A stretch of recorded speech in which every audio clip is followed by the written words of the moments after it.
Hello, Brother Monroe here. Welcome back to Ultimate Admiral Dreadnoughts and more battleship design, because we're finally going to get to work on a proper battleship, which we haven't actually built for a very long time. So this is going to be basically an upgunned Armageddon. Well, possibly not upgunned but in the main, but mostly upgunned. We could go all the way up to 70,000 tons. I do want to keep things a little bit on the sensible side, he says, designing a 70,000 ton ship. But basically you get diminishing returns, and one of our big limitations is how much we're able to actually build at once due to our shipyard capacity. So we're going to go with a triangular tower because I think it looks cool. 9, 10... Oh, those are terrible. So really we'd want this one, but they... Well, actually they don't look too bad with this tower. Yeah, maybe go with that one.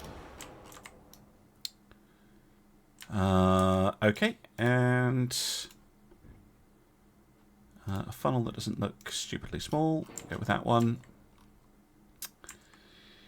Right, so to get to 32 knots, we basically have two options. We can go with a diesel,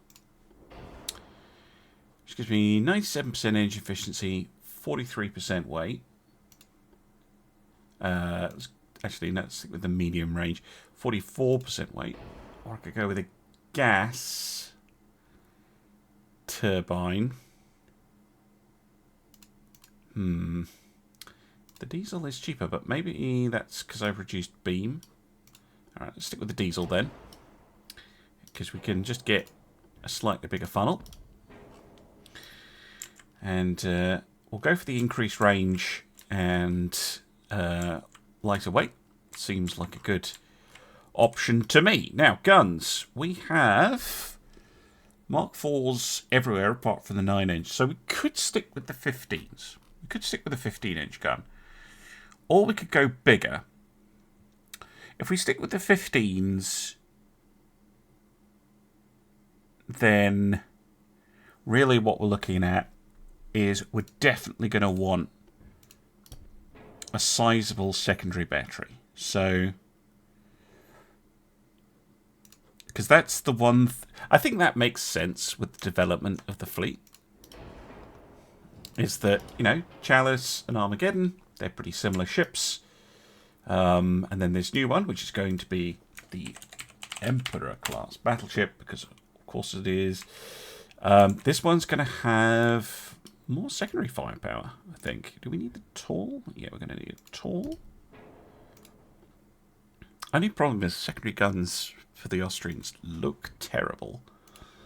But we could have some secondary 8s shooting over the top.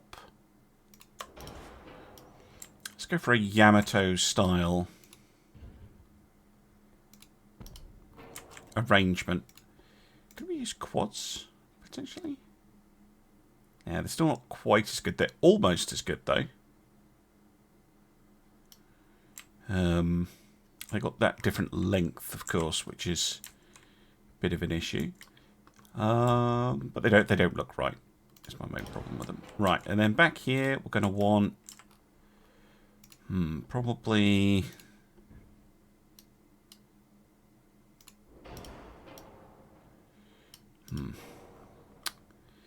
well, we'll go with the toolbar bit for small guns, and then what, a medium? Will that work? We don't need a tall, actually. I think we can get away with a standard.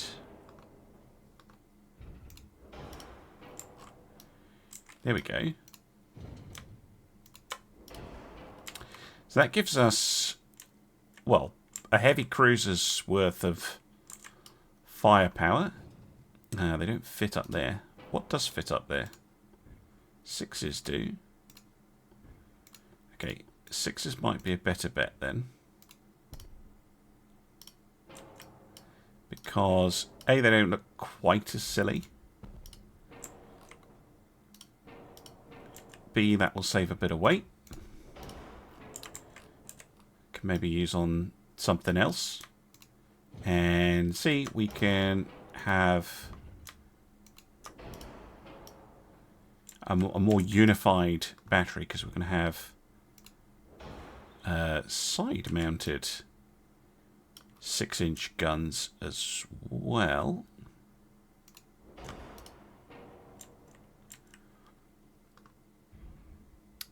Really?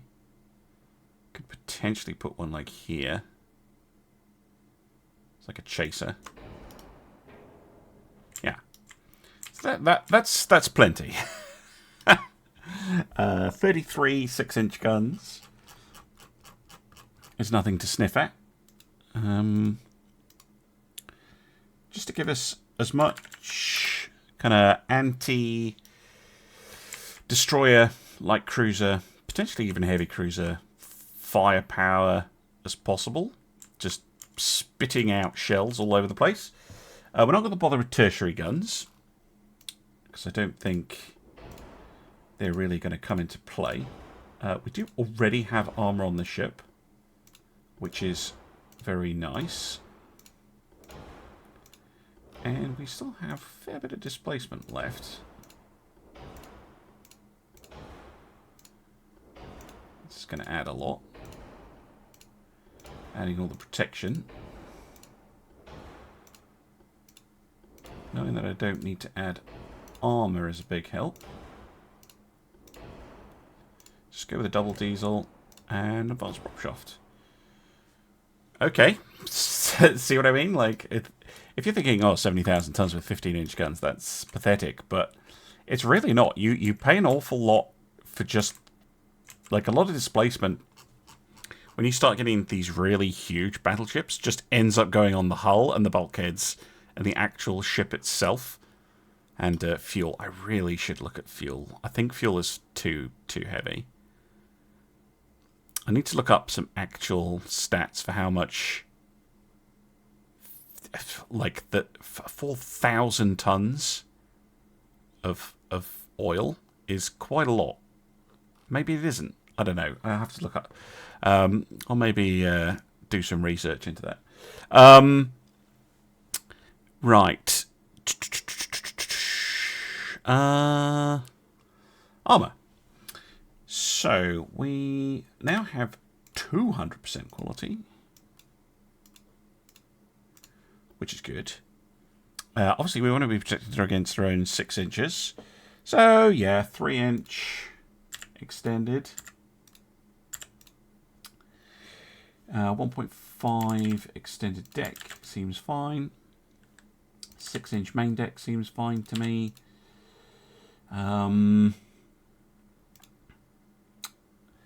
And then, yeah, I reckon same 16, 15 kind of scheme that we had on the Armageddons.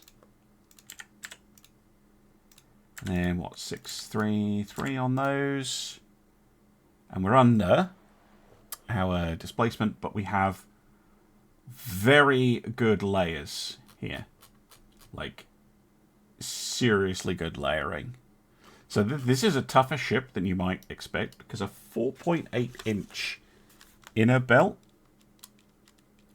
is an effective 38.4-inch pen, like thickness, for a shell to actually go through. So we are actually very well protected on this ship by using the layering system. These things should be able to take a lot of hits to their citadel, and they've got a pretty long citadel, which is also making them pretty heavy. So these things are just tough. And again, it might not necessarily look like they're tough, but they really are. And with all those 6-inch guns, it should be pretty hard for an enemy to get in close to dump torps. What is the range on these 6-inch guns? Okay, 12, 30. Okay, so you can stop at someone getting in really close. You're still going to have to watch out for long-range torpedo launches. But, yeah, I think they'll do well. 32 knots. They're fast. They've got... Basically, this is an uncompromised design. The compromise is size and cost. They're fast. They have powerful main guns. A 15-inch gun is fine for most things. They've got loads of secondaries. They're tough as old boots. The only problem is they're 70,000 tons and cost nearly 3 billion each, which is considerably more than an Armageddon. We can get 2 Armageddons for the cost of one of these things, and we have no additional main firepower. So it's a different approach to designing a ship. If I was playing a different type of campaign, I would maybe say that this isn't worth it. But I kind of want that. I kind of want that perfected, like, design path. And this is something that, I mean, I haven't done a tutorial video for UAD for ages, and I know I need to because of all the changes in the Dreadnought Improvement Project. But this is where you're getting into this kind of diminishing returns. These really big battleships. There's a reason that these didn't really get built very much in real life, because at this point you're now looking at it going, well, those guns are a bit weedy for how much we're paying and how big this thing is. Let's up the guns. And then you're like, oh, but wait, now we need to up protection as well. And it's like, well, yeah, if we're trying to haul around a 20-inch belt as well, we can't do both. So, yeah, basically this one has gone protection rather than size of gun. Or number of gun, really. We've just gone for lots of secondaries. Anyway, enough waffling. I will see how many of these I can afford to build. There we go. 4 is what I can afford. Right. 4 of them. I just want to know where they're coming out. Where is... Could build them in Scotland, which is quite funny. Wait, what? Yeah, Croatia. There we go. Build them in Pula. If you didn't know, you can right-click to star a port. It goes to the top of the list. Right. In terms of the world, yeah, I kind of want to kill Spain again. I want to go to war with all of these guys simultaneously. That's what I would love. Let me go see if I can arrange that. Right, there we go. Finally, managed to get a war with Spain, which is probably going to, yeah, annoy the Chinese. That's good. Not normally good, but in this case it's good. I'd have to push unrest quite high to do it, so I don't really want to push my luck, but we're just going to immediately invade them. The fleet's already sitting there. I also have battleships over here taking the Dominican Republic. On the conquest side of things, that should be fine. It shouldn't take too long to knock them out. And then hopefully China is so annoyed by this that they come in against us. We're actually allied with Germany. If I ally with the Soviets and Japan as well, I can actually get a game over early, which would be moderately hilarious. Anyway, let's see if Spain's two destroyers show up or not. Alright, one of them has. It's worth having a look at. Plus we get to see some ships in action, which it's been a long time. What do you got for me? Oh, the Aquila. Good name. Interesting design. Lots of torpedoes. 20-inch Mark III, so it's not like Spain has up-to-date tech. Yep. Well, they're about to have an absolutely awful time. Not even firing on the destroyer, they're firing on the transport. Assuming the transport has Mark IV guns, but yeah, they'll have spawned with some very basic tech. They have absolutely no hope at all. against probably even one of the... In fact, definitely against even one of these, let alone the entire fleet.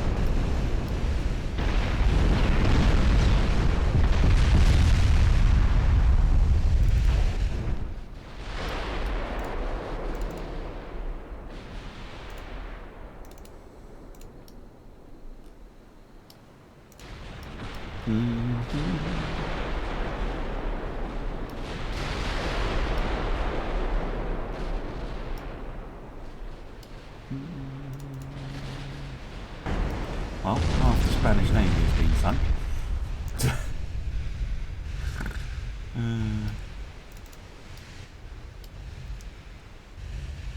It's a little bit unfair of us. I mean, we own the rest of the... It's basically like the Spanish have revolted against their Japanese oppressors. And then very foolishly, instead of just joining the Imperial, we've gone, no, we want to be independent. It's like, nah, well... Unfortunately for you, you're not a minor. So, you're not an invincible, untouchable thing that I can't interact with. Very destroyable, bloody hell, 400,000 damage. A very destroyable little minnow that we're going to squish. Squish, squish, squish. Right, back to that. Hey, we found the other half of the Spanish fleet. The Ebro, another cheeky little destroyer that, yeah, the invasion / blockade fleet has found and will now shortly obliterate. Yeah. Sure, you can come back to my Spain, thank you for content, but it's gonna, you know, it's not gonna go well for you at all, in any way whatsoever. Oh God. Look at those numbers. I will admit, big number go up is pretty strong on this.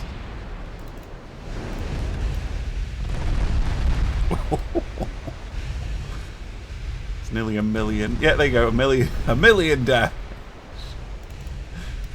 Did you need a million damage to sink this lot? No, this is just ridiculous.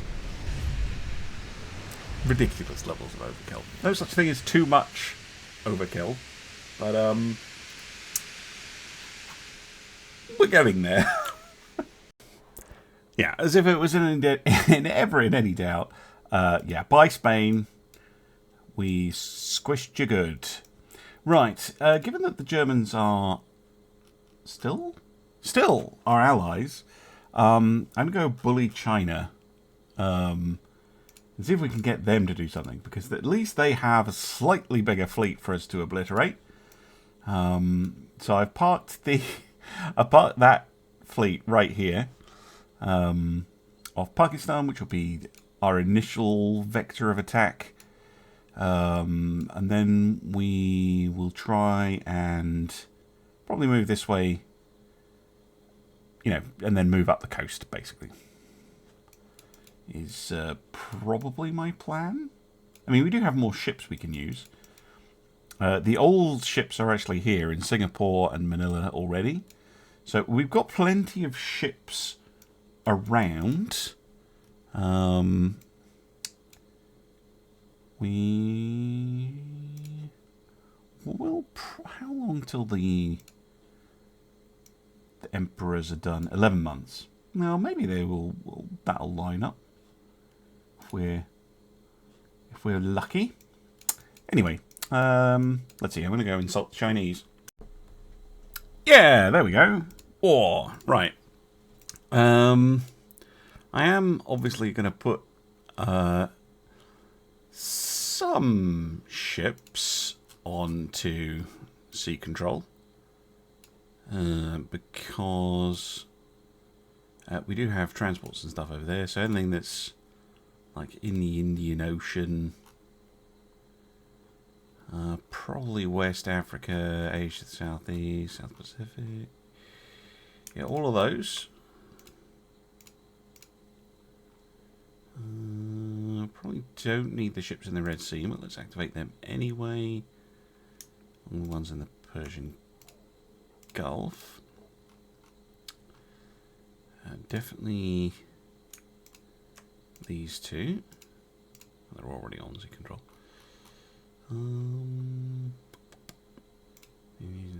Already on Z control.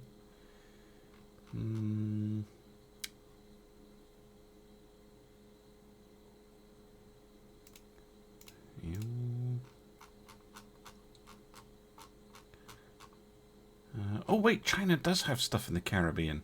Screw it, because they picked up like random provinces here and there. Screw it. Let's just put the whole fleet on sea control. Boom.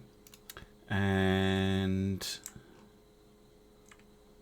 yeah, I need some ships to go deal with that. I think I have some. Yeah, yes, I do. The dreadnoughts can go deal with New Providence and French Guiana. They don't have anything random in Europe or Africa, do they? No. Okay, good. Naval invasion of Pakistan. Go. Land those Imperial Guard troops. And see what happens. Alright, we found a light cruiser. Or at least the Falchion D57 and the Firestorm D2 have. It's not very fast. It's got cadet crew. Armor quality's okay. So maybe it's not total crap. But, yeah, I somehow don't think that the Chinese Navy is very good.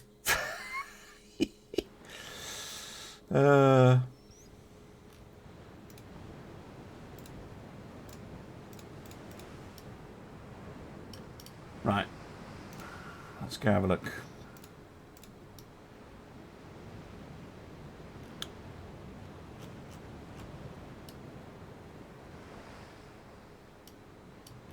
They spotted me before I spotted them, even though I have radar. Which is interesting.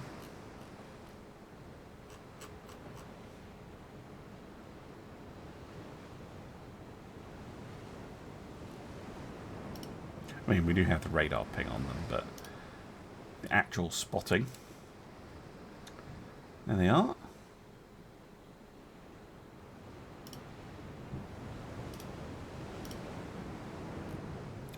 There are the transports.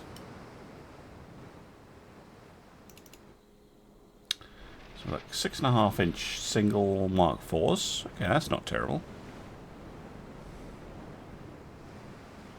It's not the worst. They have their own radar. Okay. Okay, China. You know, I mean, it's not a very good ship, but it has modern tech in it. Enough that these destroyers might actually have trouble. So let's throw all fire onto it. Including the torps.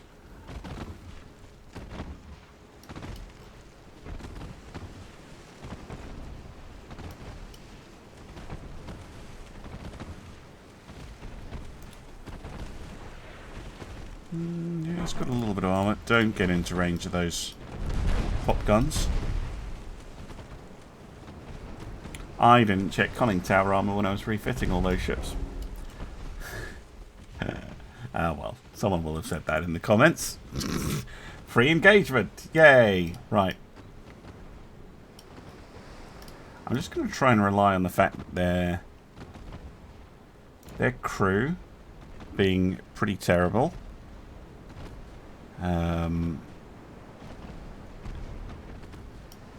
It is going to have trouble maintaining damage control.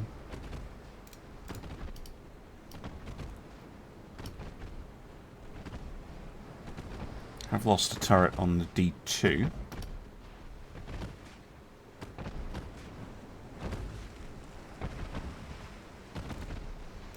Strap to AP. Yeah, there we go. That's doing a lot more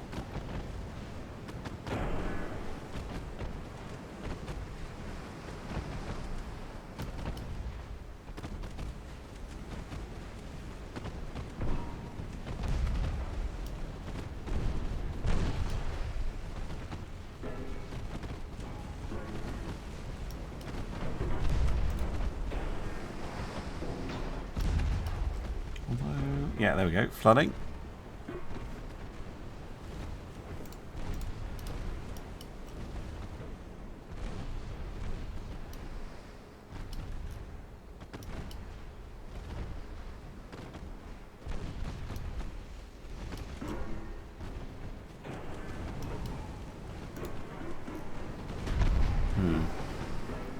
Still not sinking it.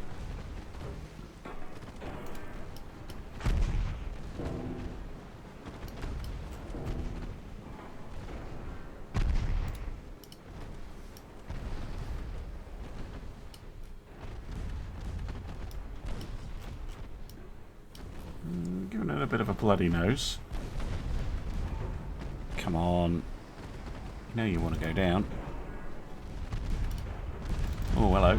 Falchion. No.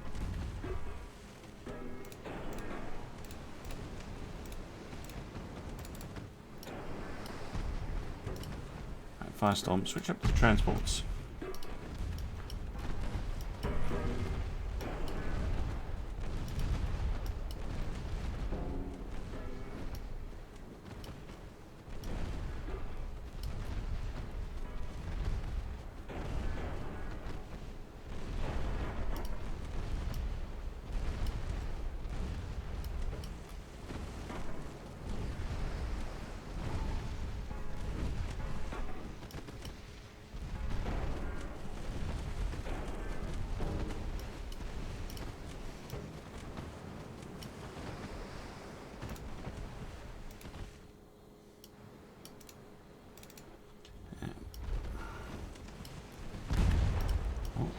No. Keep on the transports. We're almost out of ammunition anyway. Might as well do as much damage as possible.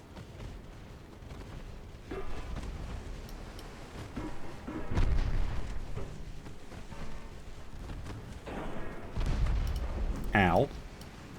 Yeah, you're out of ammo. Pull back.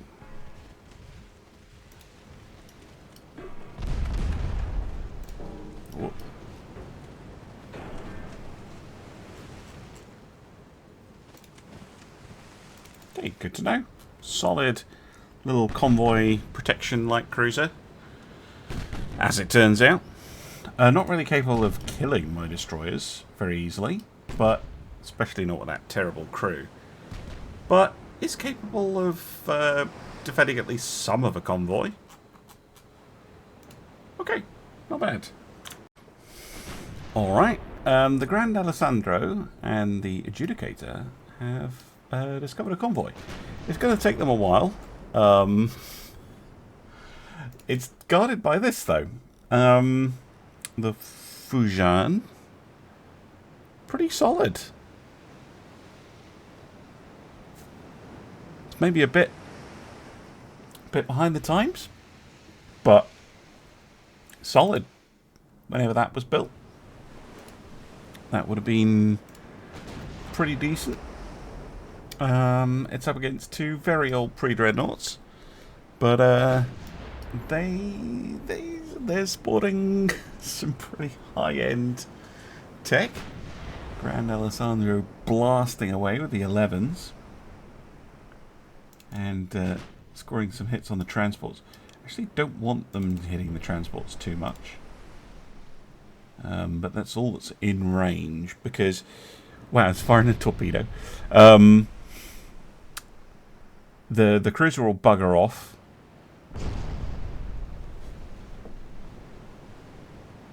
Might do it itself. The cruiser will bugger off as transports get sunk, so I don't want to keep it on the cruiser.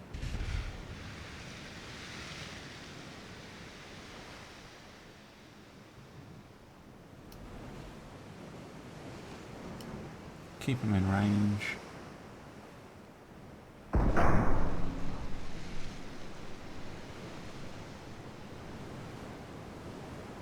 Yeah, hit on the secondary tower. Nice. Very nice. Well, there goes the torpedo. It's actually very close to hitting something.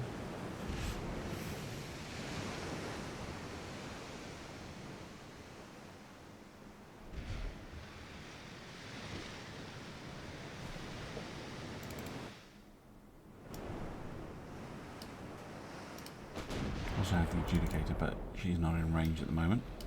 There's another hit, but bounced off. Miss.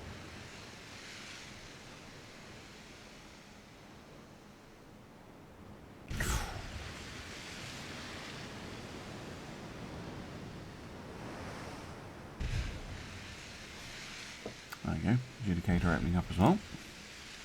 Got a reasonable chance to hit. There we go. Hit just forward of a turret. Yeah, it's just going to ricochet if you hit it at that angle.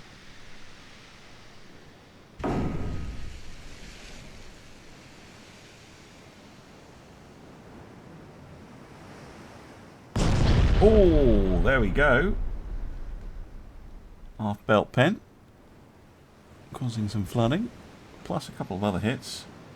Damaging the ship. The ship's armor by the time. The main belt partial. And a secondary tower pen. 4 belt pen. More flooding.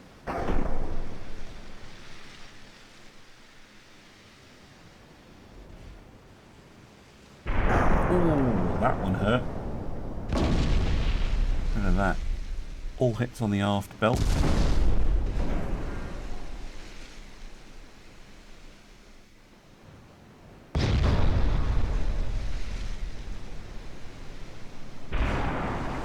Direct hit to the conning tower. Good stuff.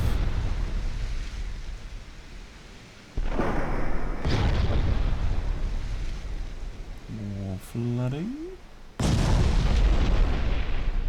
Destroy the main tower. Ooh, fired back. Oh, short range in their Mark III guns. And less effective propellant. These in cheap powder. Yeah, they are. Did score a hit, but didn't do anything.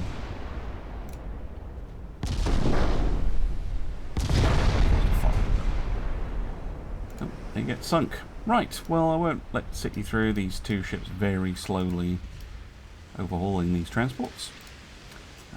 But thank you to the commenter who said, hey, you should use these old ships to attack transports. Because, yeah, they can totally pull it off. See you back on the map. Alright, we've got a little conquest mission over here. Naval invasions looking solid. We've got a couple more convoy battles, but I'm going to save that for next time. Thank you very much for watching, and I'll see you again soon for some more Ultimate Admiral Dreadnoughts. Bye for now.